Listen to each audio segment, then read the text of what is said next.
देश में शिक्षा की गुणवत्ता को लेकर खबरें अक्सर चर्चाओं में रहती हैं। ऐसे में प्रदेश की कोशिशों के साथ साथ केंद्र सरकार भी इसकी बेहतरी के लिए लगातार प्रयास करती है।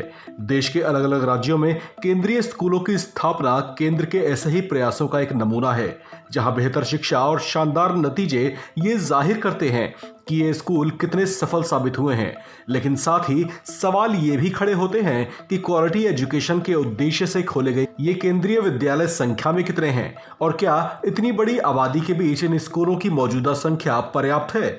कुछ इसी तरह के सवालों के साथ पिछले दिनों एक आरटीआई फाइल की गई थी, जिसमें यह पूछा गया था कि पूर्व प्रधानमंत्री मनमोहन सिंह के 8 साल के शासन की तुलना में वर्तमान प्रधानमंत्री मोदी के शासन में कितने स्कूल खोले गए हैं। इस आरटीआई से जो जवाब आया है उसके आंकड़े थोड़े चौंकाने वाले हैं, क्योंकि इस मामले में पूर्व की मनमोहन सरकार आगे रही है।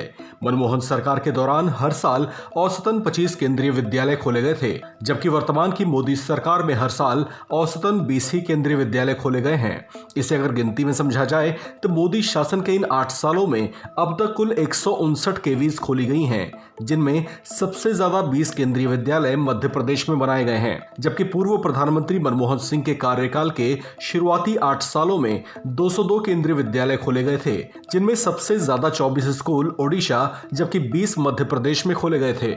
गौरतलब है कि केंद्रीय विद्यालय देश भर में अपनी कम फीस और बेहतर एजुकेशन क्वालिटी के लिए मशहूर है। यहाँ हर साल दाखिला लेने वाले छात्रों का तांता लग जाता है, जिसमें से अधिकतर को बिना एडमिशन के ही वापस मायूस होकर लौटना पड़ता है।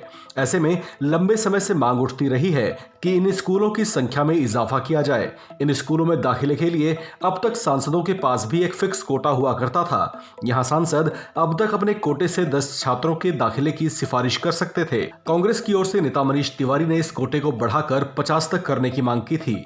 उनकी वो मांग तो पूरी नहीं हुई। अलबत्ता अब मोदी सरकार ने केंद्रीय विद्यालयों में दाखिले के लिए सांसदों के सिफारिशी कोटे को ही खत्म कर दिया। यानी यहाँ पर अब सभी को दाखिले की एक समान प्रक्रिया से ही गुजरना होगा। इस खबर में फिलहाल इतना ही। बाकी खबरों के लिए बने रहिए वन इंडिया हिंदी के साथ।